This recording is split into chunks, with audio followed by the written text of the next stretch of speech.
Ceci est un livre audio autogénéré par Google. Introduction, professeur Khadija Sharawi. Cet ouvrage reprend les interventions du colloque international Corps, Trauma, Culture, qui a eu lieu à l'Université de Bourgogne-Dijon en 2015. Celui-ci avait pour objectif de discuter et de resituer la place des théories et du sens de la maladie dans les cliniques plurielles du corps et du traumatisme. La médecine a fait de remarquables progrès ces dernières décennies sur le plan des diagnostics et des traitements dans un grand nombre de pathologies somatiques et psychiatriques, apportant ainsi un réconfort pour les patients.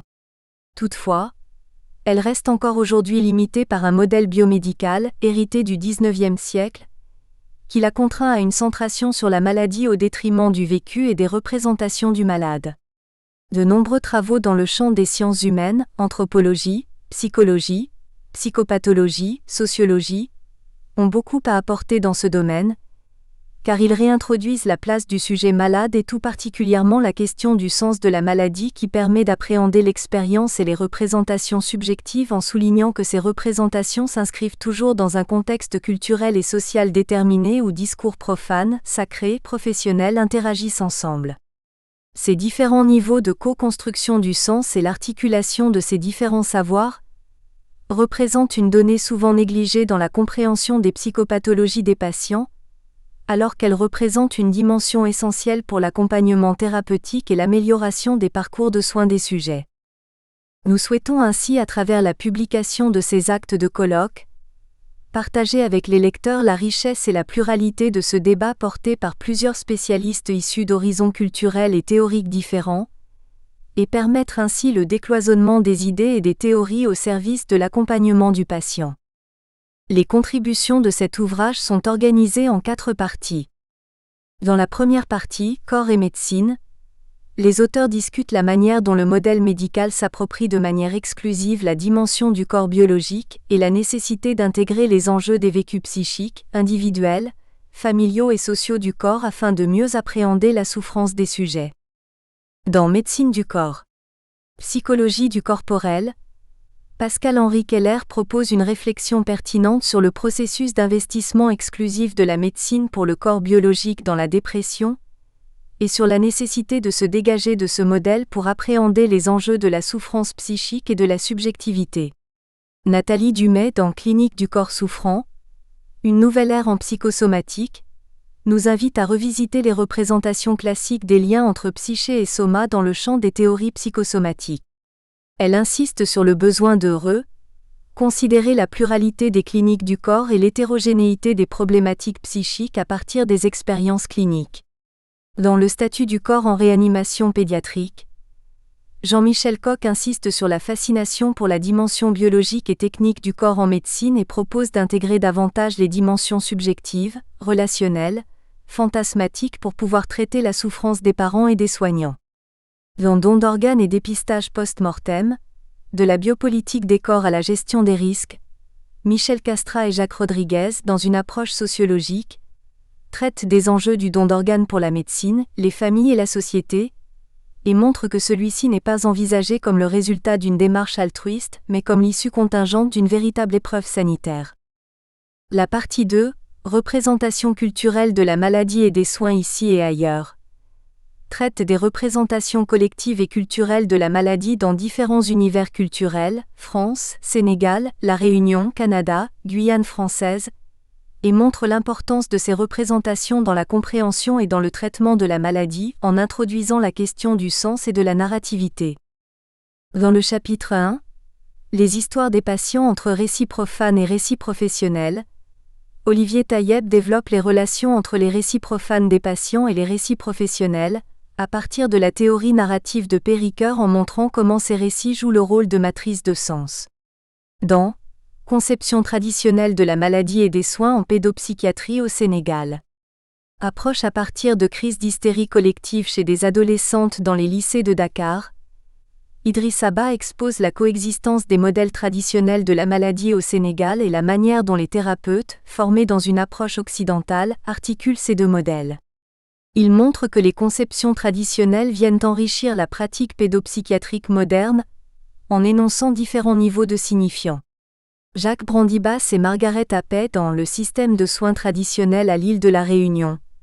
Le guérisseur à l'intersection du corps, du code et du groupe, nous initie à un modèle réunionnais standardisé de l'inconduite, l'arrangement par le sort. Ils en décrivent les conceptions et les modalités thérapeutiques traditionnelles. Dans Suicide, vécu corporel et culture, Michel Toussignan développe la place des représentations collectives et historiques, colonisation, trauma collectif, pour tenter de comprendre la prévalence des taux de suicide et des atteintes corporelles de certaines populations autochtones, au Canada, en Australie ou en Guyane française. La partie 3, Trauma, corps et violences collectives, traite des effets psychiques des traumatismes et des violences collectives ainsi que des modalités d'accompagnement thérapeutique auprès de ces populations en insistant sur les ressources narratives en lien avec le support des représentations collectives et culturelles. Dans Mineurs isolés étrangers, Violence d'ailleurs, violence d'ici. Corps et trans. Sylvie Dutrertre rend compte des difficultés de prise en charge des jeunes mineurs isolés. Elle souligne à travers le suivi d'un cas, la place des représentations culturelles du patient, ici spécifiquement l'Odori, comme univers sémantique à ouvrir pour trouver les mots et les récits, riches de sens, qui permettent d'exprimer la détresse et la recherche d'aide, mais aussi de construire l'alliance thérapeutique. Dans le chapitre « Traumatisme extrême chez les réfugiés ». La culture, un levier thérapeutique pour la narrativité et la mise en sens du trauma. Khadija Sharawi montre les enjeux cliniques et thérapeutiques des traumas extrêmes chez les réfugiés et la place des représentations culturelles comme levier thérapeutique du processus de narrativité permettant d'échapper à la sidération traumatique. Dans Corps et traumatisme, quel dispositif de soins pour l'enfant victime de la guerre ? Myrna Ganagé nous présente les dispositifs de soins auprès d'enfants ayant vécu la guerre au Proche-Orient, et s'interroge sur la vulnérabilité psychique de ces enfants et sur les ressources permettant de dépasser le vécu traumatique. Dans Corps, traumatisme et résilience en Haïti, Daniel Derivois et Jude Mary-Sena proposent, à partir de la clinique des traumas collectifs en Haïti, de cotisser à partir de l'histoire collective, une histoire singulière s'inscrivant dans une communauté de sens où la résilience individuelle se ressource dans une histoire commune. La partie 4, Corps, identité et changement, questionne la place des théories des professionnels et des patients dans la co-construction du lien thérapeutique. Christelle Viodet nous convie dans son texte « Le nécessaire retour vers des formes affectivo-sensorielles à partager et leur transformation symbolisante et subjectivante » à une observation et à une lecture sensible de ce qui se joue sur la scène du corps et des reviviscences traumatiques dans le suivi d'un enfant. Elle souligne les aspects de co-narrativité et de mise en sens à partir de l'implication émotionnelle et corporelle de l'observateur, en référence aux travaux de Serge Lebovici, 1994. Yayaoui Abdesalem dans Inceste, trauma et croyances culturelles, interroge à partir d'un cas clinique d'inceste et d'abus sexuels répétés, le recours à une croyance culturelle, la possession, dans un contexte de stress post-traumatique et montre les spécificités de la prise en charge psychothérapeutique. Le recours aux croyances culturelles apparaît comme pertinent et productif dans la construction et la co-construction du sens. Dans le transsexuel, sa femme et leur enfant. Un corps qui se transforme pour donner naissance à un nouveau corps. Uriel Rosenblum introduit une situation paradigmatique autour de la transformation et de la fabrication des corps, conduisant ainsi à réinterroger dans le champ de la psychanalyse les concepts, les croyances en lien avec l'identité de genre et de l'accession pour la parentalité. Enfin, dans l'hypnose comme adorcisme, une illustration clinique, Antoine Biwa propose un regard sur l'hypnose contemporaine sous l'angle transculturel et met en exergue les représentations subjectives et culturelles associées à cette pratique à médiation corporelle, en soulignant les dimensions mythiques, mais aussi mystiques liées à la dénomination même du concept d'hypnose. Partie 1, Corps et médecine. Médecine du corps. Psychologie du corporel. La souffrance dépressive, ses représentations, ses traitements, professeur Pascal-Henri Keller. Introduction. L'intitulé d'un thème dans lequel se succèdent les mots corps, trauma et culture, ne va pas de soi. Une logique autre voudrait que la culture précède le trauma, qui lui-même précède le corps. Pour un humain en effet, la culture n'est-elle pas la condition nécessaire pour qu'il se représente lui-même et son corps ? À ce sujet, on connaît l'anecdote rapportée par l'ethnologue Maurice Lénart, ethnologue et pasteur. Ayant vécu des dizaines d'années parmi les Kanaks pour étudier de près leurs coutumes et les croyances qui s'y rapportent, il a voulu en savoir plus sur les changements de la société kanak liés à la fréquentation des Occidentaux. C'est donc après 40 ans passés en leur compagnie qu'il rend visite, dans ce but, au vieux pasteur kanak, Beuzou. Lennart lui suggère que les missionnaires ont peut-être apporté la notion d'esprit à la pensée des Kanaks. Beuzou réfléchit à la suggestion et répond finalement « Non, vous ne nous avez pas apporté l'esprit. Nous savions déjà l'existence de l'esprit. Mais ce que vous nous avez apporté, c'est le corps. » Lennart 1970. L'anthropologue David Le Breton réexaminera cette anecdote quelques années plus tard, pour en conclure que le corps n'existe que construit culturellement par l'homme. D'ailleurs, dans l'ensemble de son œuvre, Le Breton défend l'idée selon laquelle pour l'être humain, le corps ne prend progressivement tout son sens qu'à l'intérieur d'un système culturel donné. D'une autre manière et dans un tout autre contexte, Didier Sicard, ancien président du CNE, n'en décrit pas moins une notion analogue dans son livre « La médecine sans le corps », Sicard 2002. En s'appuyant sur le constat de l'évolution actuelle des pratiques médicales à l'égard des patients, il considère que, progressivement, la médecine réussit à vider de toute parole la rencontre clinique avec le patient. Désormais, ce sont des écrans et des outils technologiques sophistiqués qui s'interposent et font obstacle entre les partenaires du soin médical, soignants et malades. L'approche corporelle et langagière de l'échange médecin-patient s'est effacée, remplacée par une approche désincarnée et chiffrée, formatée et normée. C'est ce que Sicard résume dans cette formule : corps, parole et écoute ont à peu près disparu du champ de la médecine. Aujourd'hui, la seule réalité mise en avant par la médecine dans le domaine corporel est de nature non corporelle. Chiffrable, donc mesurable, mesurable donc évaluable, c'est cette réalité de la médecine sans un corps parlé qui s'impose à tous comme vérité, une vérité derrière laquelle la vérité singulière de chaque patient a fini par disparaître.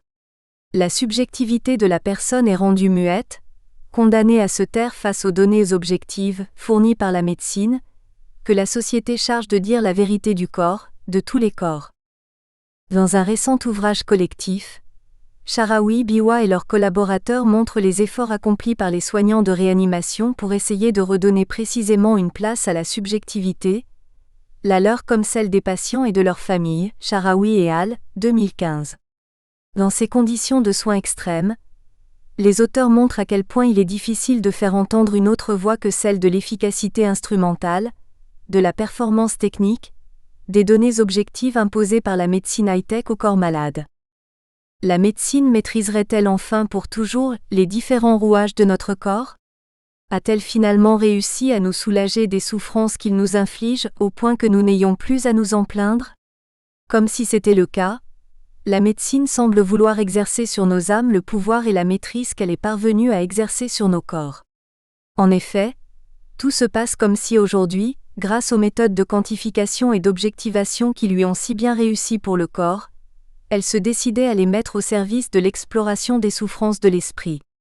C'est en tout cas ce que semble indiquer l'exemple de la souffrance dépressive et de son traitement médical. Représentation première. Corporelle. Familière à tous ceux qui, d'une manière ou d'une autre, se penchent sur l'âme humaine, la souffrance dépressive accompagne notre destinée, depuis nos origines semble-t-il. Malgré la connaissance empirique que nous en avons, une question reste posée. De quelle nature est cette souffrance ? Culturelle ? Corporelle ? Traumatique ? Avant que la médecine contemporaine ne s'en empare pour une médicalisation de masse, quasi planétaire, en la nommant dépression vers le milieu du XXe siècle, cette souffrance dépressive, mélancolique, a suscité d'autres intérêts et généré d'autres représentations au cours des siècles précédents. Parallèlement à sa désignation primitive en rapport avec l'explication qu'en donnaient les philosophes médecins de l'Antiquité, la mélancolie, traduction de bile noire en grec ancien, a provoqué dans toutes les cultures autant de fascination que de terreur. Contrairement à la bile jaune à laquelle on supposait qu'elle s'opposait dans l'organisme, cette bile noire est restée une énigme, les savants n'ayant jamais réussi à prouver son existence. Mais le mot qui désignait son excès dans le corps et simultanément l'état dont il était supposé responsable est demeuré « mélancolie ». Et aujourd'hui, il fait toujours partie de notre vocabulaire. Les mystères qui entourent cet état psychocorporel où se mêlent la tristesse et parfois la honte ou la culpabilité, mais aussi l'immobilité, la prostration et les pleurs, n'ont pas seulement intrigué les médecins, ils ont également inspiré les artistes. Artistique. Cet intérêt des artistes pour la mélancolie s'est toujours manifesté depuis l'Antiquité jusqu'à nos jours, comme l'a superbement montré l'exposition organisée par l'historien Jean Clair en 2005 à Paris, Mélancolie, génie et folie en Occident, prix Jean 2015. Au fil des siècles, des idéologies et de l'évolution des mœurs, la souffrance dépressive a été représentée par les artistes sous de multiples formes, des plus allégoriques Dürer 1514, aux plus charnellement humaines, Renwick 2010, des plus religieuses, Les Tentations de Saint Antoine aux plus profanes, Chirico Munch. Et à chaque époque, à partir des thèmes les plus en vogue, ces artistes ont choisi les modes d'expression disponibles. La gravure, stèle funéraire, Démoclède, 4e SAV. JC, la sculpture, statue d'Ajax avant son suicide, 1er AV. JC. La peinture, d'abord au Moyen-Âge, puis à la Renaissance pendant la période des Lumières et enfin au XIXe et XXe siècle avec Bruegel, Cranach, Goya, Corot, Van Gogh, etc. La poésie, Lautréamont, Baudelaire, Verlaine, etc. La littérature, Styron, Rosset, etc. Et plus récemment le cinéma, Mélancolia, Habemus Papam, etc. Autrement dit, il s'est toujours trouvé dans le passé des êtres qui, confrontés aux affres de l'état dépressif profond, ont tenté de le célébrer plutôt que de le soigner, de le représenter sous ses formes les plus poignantes et les plus belles plutôt que de chercher à l'éliminer. Personne n'a d'ailleurs jamais entrepris d'éradiquer la mélancolie, à la différence de la peste, du choléra, de la lèpre ou plus récemment de la tuberculose, du cancer ou du sida. Comme si, jusqu'au XIXe siècle, ceux qui s'intéressaient vraiment aux personnes mélancoliques trouvaient préférable d'en perpétuer l'énigme. À l'opposé, il s'est quand même toujours trouvé des savants pour tenter d'identifier dans le corps de ces personnes un déséquilibre, soit de bile noire, soit de toute autre nature. La beauté et parfois la splendeur du témoignage laissé par des premiers rendent plus crue encore la férocité de celui laissé par les seconds. Une telle situation donne un relief particulier à la question d'Aristote, formulée 400 ans av. JC. Pourquoi tous les hommes qui ont été des êtres d'exception en philosophie, en politique, en poésie, dans les arts, étaient-ils bilieux, et bilieux à ce point de souffrir de maladies qui viennent de la bile noire ? Repris en d'autres termes par Galien, ce questionnement est toujours d'actualité sous la forme d'un véritable appel à un changement de société, lancé par l'historien Jean Clair. Une nouvelle vision et utopie devrait inclure la mélancolie et le travail de deuil comme paradoxe. Ce serait un nouveau projet historique révolutionnaire. La souffrance dépressive et la société. À la fin du XIXe siècle, l'avènement des sciences sociales renouvelle l'intérêt pour la souffrance dépressive sur un autre mode. C'est Durkheim qui étudie le premier ce que l'on considère déjà comme la complication majeure de la dépression, le suicide. Il parvient d'ailleurs à démontrer l'importance des déterminants sociaux qui interviennent dans le geste suicidaire, sans faire intervenir des facteurs corporels, organiques. Mais au cours du XXe siècle, d'autres sociologues vont étudier ce phénomène sociétal, le déclenchement d'une véritable épidémie de dépression, considérée alors comme une maladie physique, relevant exclusivement de la médecine. La dépression est alors qualifiée de nerveuse, et les médecins généralistes sont chargés de la traiter au mieux. Le chef de file de ce courant est Alain Ehrenberg, qui interprète cette épidémie comme effet de l'accroissement des contraintes sociales qui s'exercent sur l'individu. Ses travaux montrent que jusque dans les années 1960, les contraintes qui dominaient le monde du travail étaient de nature physique. Il fallait être fort, endurant et résistant corporellement. Mais au cours de cette deuxième moitié du XXe siècle, ces contraintes professionnelles ont évolué, devenant de moins en moins physiques et de plus en plus morales. Le travailleur se trouve désormais soumis à des pressions davantage psychologiques que corporelles et confronté à un nouvel impératif: la réussite à tout prix. Dans ces conditions, la réussite de l'autre devient l'expression de sa propre insuffisance, et la satisfaction au travail par le travail ne peut plus être obtenue de la même manière qu'auparavant. Pour ce sociologue, la dépression serait l'une des réponses de l'individu à cette situation paradoxale, permettant à de nouvelles notions comme l'estime de soi d'apparaître dans le vocabulaire courant. Ehrenberg 2000. Mais la contribution d'Ehrenberg aux controverses qui entourent la dépression se veut modeste. Sans se prononcer sur le bien-fondé, ni de sa justification médicale ni de son traitement, il avance des arguments sociologiques dans le seul but de participer au débat. Au début des années 2000, un autre sociologue, Xavier Briffaut, se propose d'analyser les campagnes d'information lancées par les autorités sanitaires à propos de la dépression. En 2011, il montre que ces campagnes ont surtout comme effet de contribuer à la maladisation de cet état psychologique, Briffaut et Martin 2011. En d'autres termes, les analyses sociologiques tentent à montrer que la société aurait davantage besoin de la dépression que l'inverse, dans la mesure où elle traduit en termes de souffrance individuelle les nombreux effets délétères des mutations sociales. Dans ce contexte, le rôle joué par la médecine est décisif, puisqu'elle propose d'apporter des solutions concrètes à une souffrance exprimée subjectivement. Médecine et dépression. Paradoxalement, ce sont les représentations premières de la mélancolie réalisées par des artistes au fil des siècles qui aujourd'hui servent d'argument pour en confier la charge à la médecine.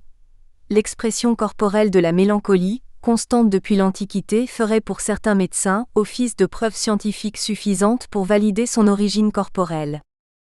Dans le but d'objectiver cet argument, la médecine a procédé en 4 phases au cours desquelles le corps et le comportement corporel ont joué un rôle décisif. 1. Mettre au point un modèle théorique. 2. Valider expérimentalement le modèle. 3. Fabriquer un outil diagnostique. 4. Mettre en œuvre un traitement. Modéliser. Fondé sur l'apparence des personnes déprimées, le modèle doit correspondre aux enjeux psychiques et corporels impliqués dans leur état. Sur le plan psychique, c'est le modèle dit de l'impuissance apprise qui sert de référence.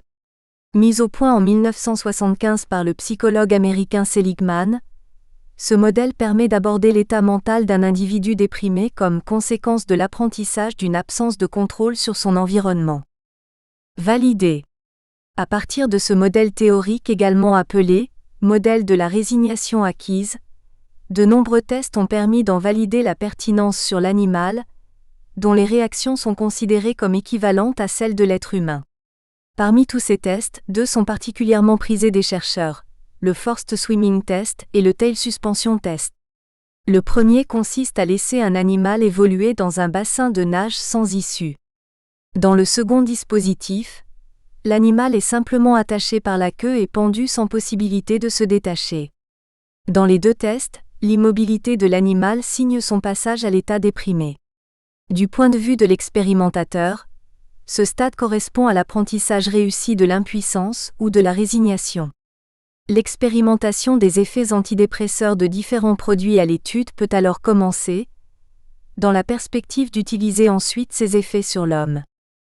L'expérimentation humaine reste très limitée, et les recherches s'orientent plutôt vers différentes hypothèses concernant un dysfonctionnement cérébral, soit fonctionnel, soit neurochimique.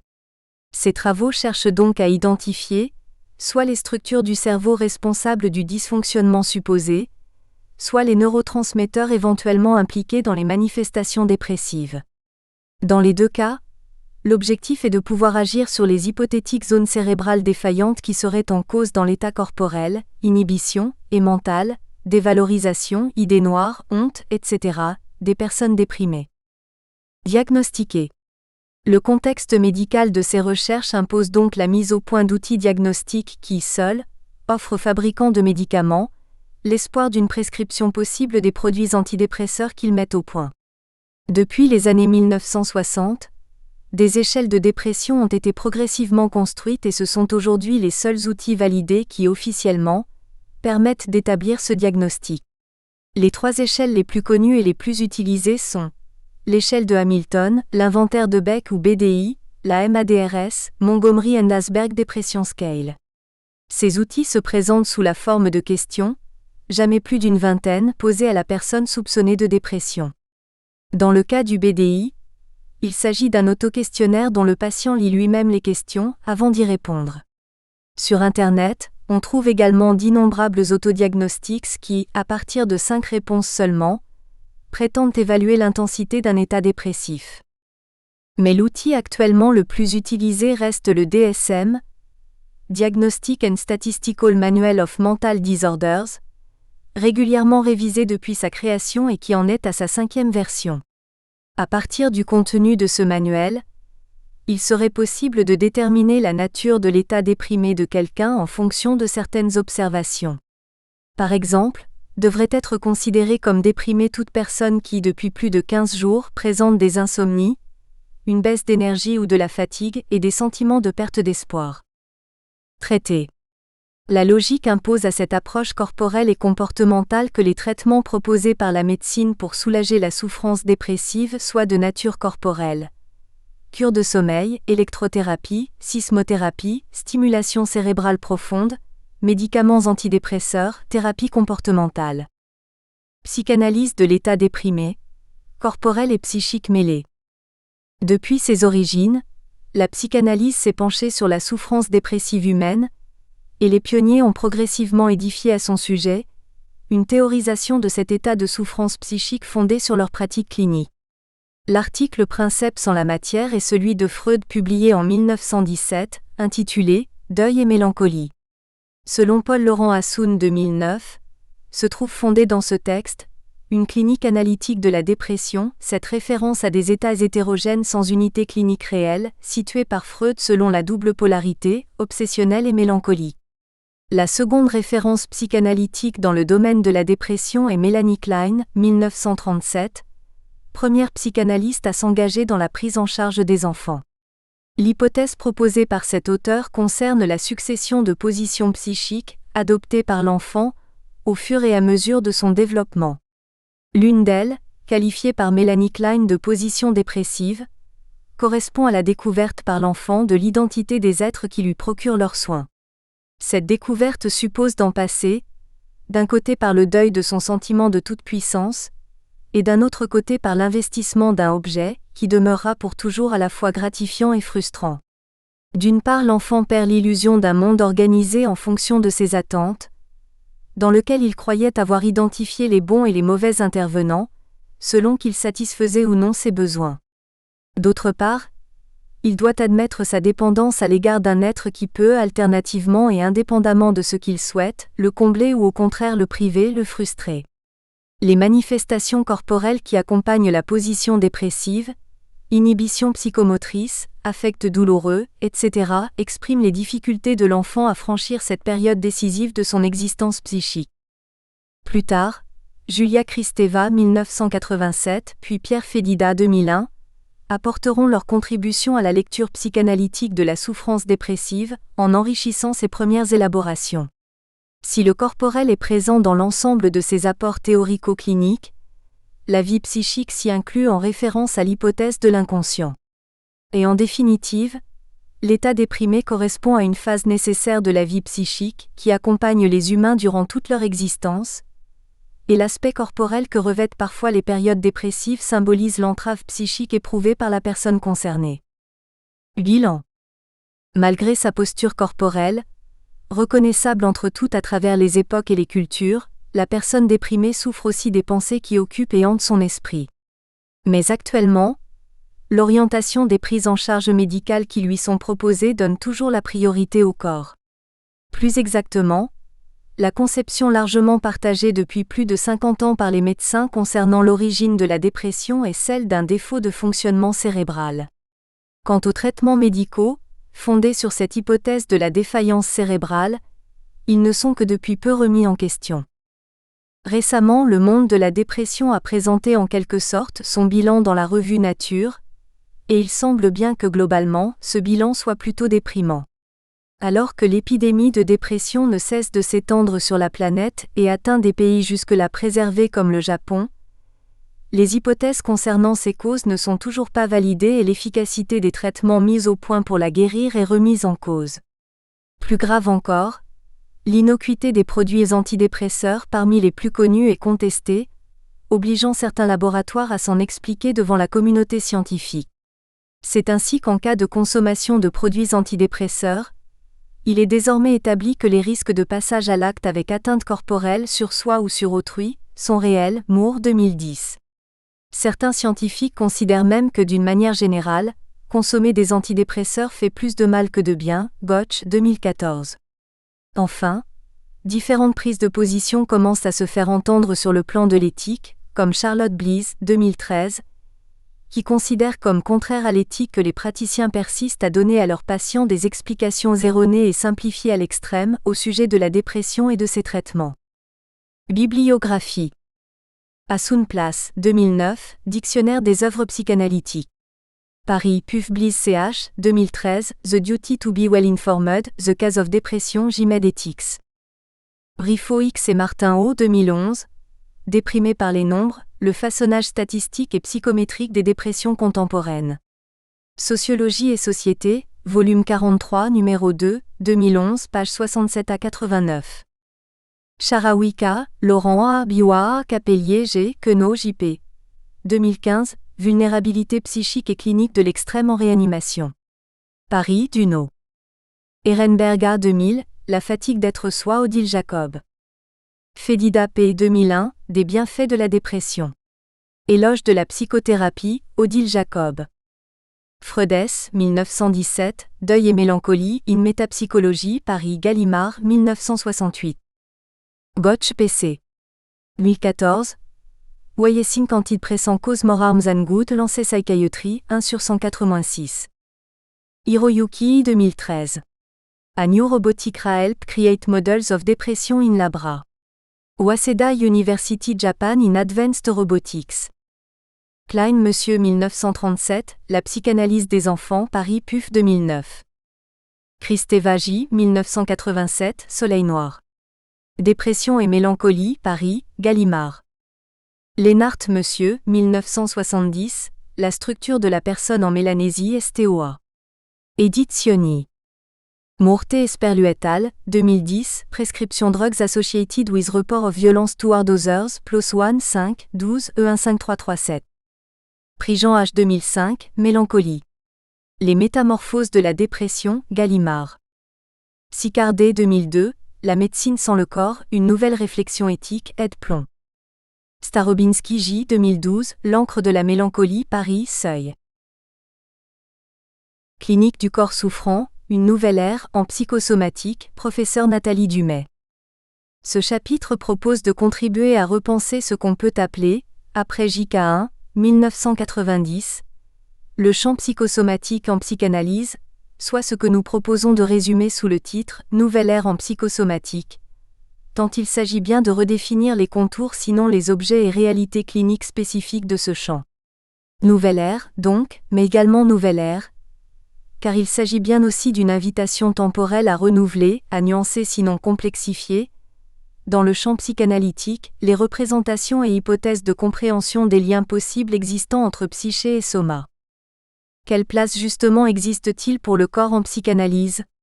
Tel est ce par quoi débutera notre contribution, avant d'exposer les raisons et réalités conduisant aujourd'hui à cette redéfinition du champ psychosomatique, et d'asseoir cette perspective au regard du travail psychothérapique conduit avec une jeune femme souffrant notamment d'un trouble somatique. Place du corps en psychanalyse, adversité ou diversité théorique ? À l'instar de sa place dans le champ social, passant historiquement comme l'a rappelé Gilles Goff, 1985, de la déroute doctrinale, à un engouement généralisé dans les sociétés post- ou même hypermodernistes, dès Le Breton 2008, C. Doucet et J.L. Gaspard 2009, force est de constater que le corps a connu le même type de destin dans l'histoire de la psychanalyse. D'abord oublié, refoulé ou forclos sinon alors méprisé aux origines de celle-ci, Abiro, 1978, Gearus Revidi 2000, le corps et le corps réel même a fait un retour en force ces dernières années en psychanalyse. Il n'y a pas une école psychanalytique qui ne lui consacre aujourd'hui un sinon même plusieurs séminaires annuels, groupes de travail, colloques, etc. Pas une revue qui ne se saisisse ou plus encore ne s'empare de ce thème. Comme l'exprime le psychanalyste Ahan Selek 2006 page 103, une mode s'est mise à fleurir depuis quelques décennies dans tous les milieux psychanalytiques, celle de parler du corps. Du rien n'en est passé à l'excès, modalité inverse de la précédente, mais qui révèle tout autant que celle-ci, les méandres de la réflexion fût-elle scientifique, face à ce qui demeure, et demeurera, une énigme, le psyché-soma, N. Dumais 2015. Pour autant, même si travail de la pensée et recherche se multiplient, Différentes conceptions sinon écoles de pensée se partagent aujourd'hui le champ de connaissances psychanalytiques autour de cet objet. Un objet étrange sinon paradoxal pour la psychologie, G. Breuiller, 1987, dont les liaisons avec le psychisme demeurent encore et toujours énigmatiques sinon discutées et controversées. Schématiquement, on distingue ceux, praticiens comme théoriciens, pour lesquels le corps reste à jamais un objet radicalement étranger à la psychanalyse, un objet aux bornes, confins, limites du psychisme du pensable, le roc du biologique, en somme comme l'exprimait déjà S. Freud. Dans ces théories, seul compte le corps psychique G. Guiraud 2000, ou psychisé, c'est-à-dire le corps saisi dans les mailles du langage, soit le corps parlé et les mailles de l'imaginaire, soit le corps représenté, le corps fantasmé et ou fantasmatique. De l'autre côté, se trouvent ceux pour lesquels le corps, dans son indice de réalité, la réalité somatique donc, est reconnue et davantage même, est même reconnue comme une véritable voie d'expression et de régulation de la vie pulsionnelle ou psycho-affective du sujet. Soit une conception culminant dans ce que l'on peut appeler l'approche psychosomatique en psychanalyse. Toutefois, au sein de celle-ci, force est néanmoins de constater l'existence de théorisations divergentes pour ne pas dire aux antipodes l'une de l'autre. Soit une opposition que l'on peut notamment résumer entre d'un côté les tenants de l'hypothèse de la démentalisation, processus générateur de désorganisation somatique, sinon associé à elle, hypothèse issue des travaux de P. Marty 1963-1980 et collaborateur de l'Institut psychosomatique de Paris, IPSO, dont les apports de Sesmadja 2008 par exemple aujourd'hui, et de l'autre côté les tenants des apostrophes. Une conception élargie de la symbolisation hystérique, dans la compréhension de ces mêmes atteintes somatiques, G. Grodek 1917, Agarma 1951, J.P. Valabrega, 1980, J. McDougall, 1989, etc. Soit des théories et conceptions plurielles et surtout antagonistes. Or, qu'en est-il des réalités cliniques que ces théories sont, chacune à leur manière, censées approcher sinon dont elles prétendent rendre compte? Pluralité des cliniques du corps souffrant. L'investigation psychanalytique et plus largement les réalités rencontrées dans la pratique, nous confrontent à une clinique éminemment plurielle. Le corps malade, entravé, affecté, infecté, souffrant, n'est pas un, il recouvre d'abord une grande variété de formes cliniques symptomatiques. Loin de toute exhaustivité, remarquons d'emblée qu'il n'y a en effet rien de semblable entre une manifestation de conversion, telle l'atout de la célèbre patiente freudienne Dora, un trouble du comportement alimentaire de type anorexique ou de type boulimique, une maladie dite psychosomatique, une allergie, une dermatose, ou plus encore une pathologie somatique grave comportant un risque létal, un cancer pulmonaire pancréatique. En deçà de cette clinique symptomatique manifeste, existe aussi une grande variété au plan psychique et même psychopathologique chez le sujet malade souffrant lui-même. Un même trouble peut advenir chez des personnalités extrêmement différentes au plan psychologique et renvoyer alors à des significations psychiques diverses tout autant qu'à un défaut de signification, selon la théorisation retenue ou privilégiée par le clinicien. Si le trouble de conversion est en principe l'expression névrotique privilégiée du sujet hystérique, on sait depuis bien longtemps, à Janot, 1985, que ce symptôme peut s'observer dans bien d'autres organisations de personnalité, chez des patients schizophrènes par exemple. Réciproquement, la maladie somatique elle-même n'est pas l'apanage d'un type de fonctionnement psychique ou même d'une structure mentale, telle la structure psychosomatique en l'occurrence, comme l'hypothèse en avait été émise dans les années 1960 par P. Marty. La maladie somatique, qui obéit à ses déterminismes physio- ou neuropathologiques propres, souvent polyfactoriels qui plus est, fait même partie des modalités de régulation existant chez tout individu. R. Debray, 2001, travaillant dans le sillage de P. Marty, l'a d'ailleurs bien rappelé, tout comme J. McDougall 1978, avait clairement énoncé des années auparavant que face à sa douleur mentale l'homme est capable de recourir à des solutions diverses, allant des plus créatives, œuvres d'art, aux plus symptomatiques, psychiques, névroses, psychoses, perversions comme somatiques.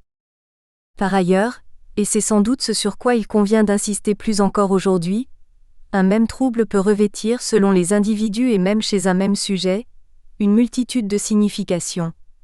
Un même trouble peut convoquer des enjeux psychiques de différents registres. Prenons pour exemple le trouble du comportement alimentaire, TCA, que constitue l'anorexie. L'accès à la sexualité génitale, et à ses enjeux affectifs libidinaux, est souvent l'occasion déclenchante manifeste de cette psychopathologie anorexique à l'adolescence. Pour autant, cette psychopathologie a bien davantage à voir avec les enjeux de la séparation inhérents à cette époque de la vie, qui réactive d'intenses angoisses de séparation-individuation et avec celle-ci, de possibles failles narcissiques, sans oublier non plus la réactivation d'angoisses et de fantasmes plus archaïques de dévoration, d'intrusion, emprise. Ces différents types d'enjeux psychiques, génitalité, séparation, individuation, peuvent donc être tous trois agissant simultanément souterrainement dans la psychopathologie anorexique ou seulement l'un d'entre eux particulièrement selon les sujets. On notera encore que ce TCA peut également constituer un agir évacuateur de la pensée, comme de l'affect vécu comme disruptif pour l'anorectique, abrasant ainsi les contenus psycho-affectifs dont le patient cherche ainsi à se protéger. Cette disparité psychique, voire psychopathologique, s'observe aussi concomitamment à la présence de nombreuses formes de maladies somatiques.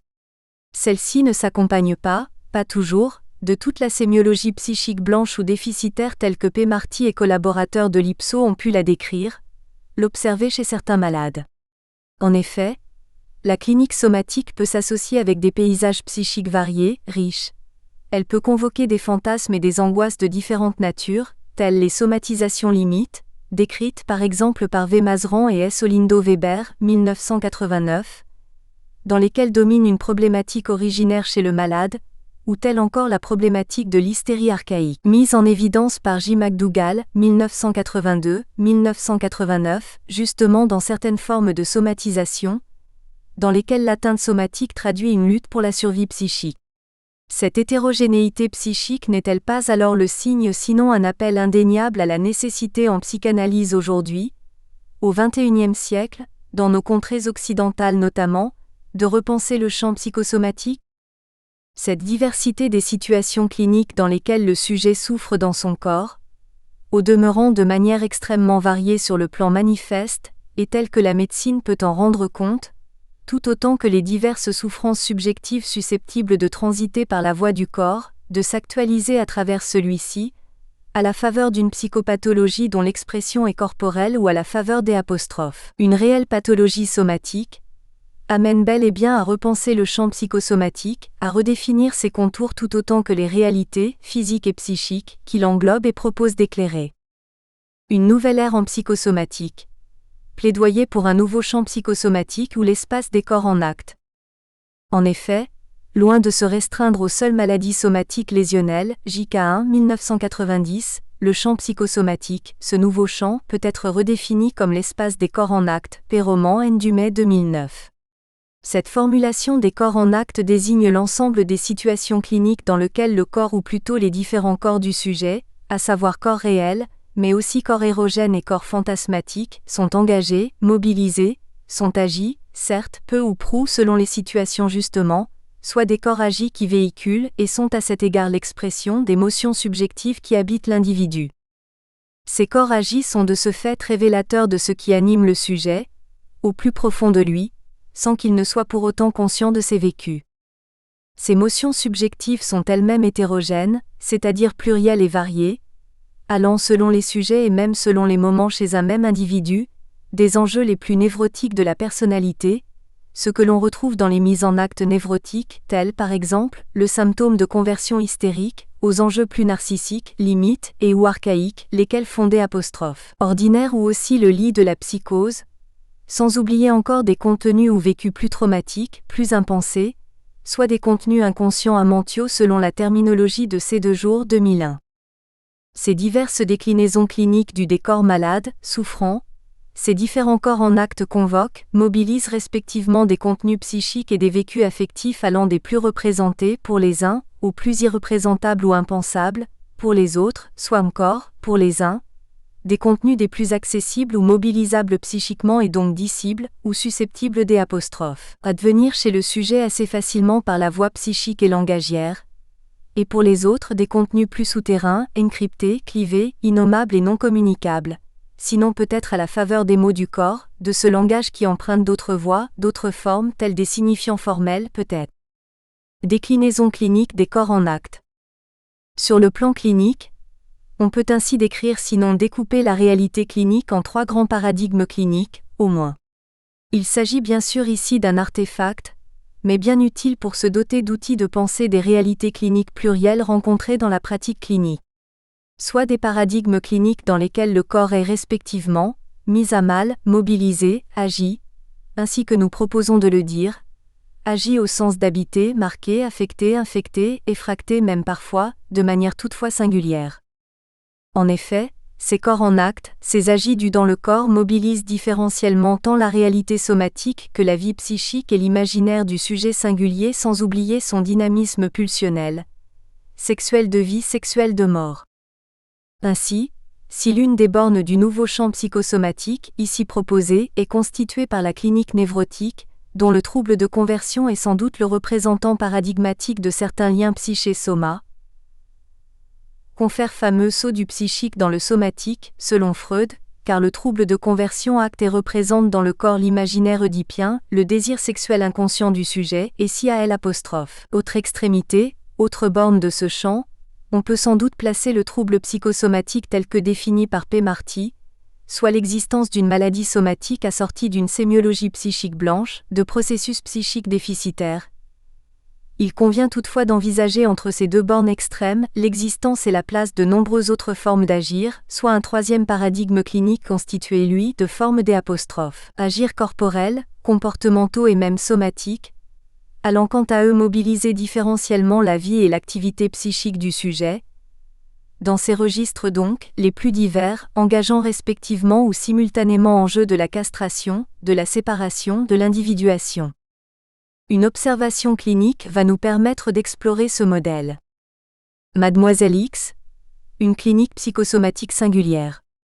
Mel X est une jeune femme de 25 ans, venue me consulter sur les conseils de son médecin traitant. Ce dernier la suit depuis plusieurs années pour colopathie fonctionnelle, troubles intestinaux.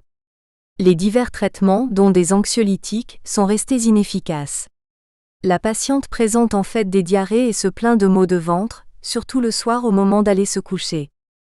Elle présente aussi un syndrome anxio-dépressif récurrent, que la patiente explique en lien avec la mauvaise ambiance existant sur son lieu de travail et les difficultés relationnelles qu'elle rencontre avec sa directrice. Mel X dit travailler beaucoup, mais ne pas se sentir reconnue par sa chef.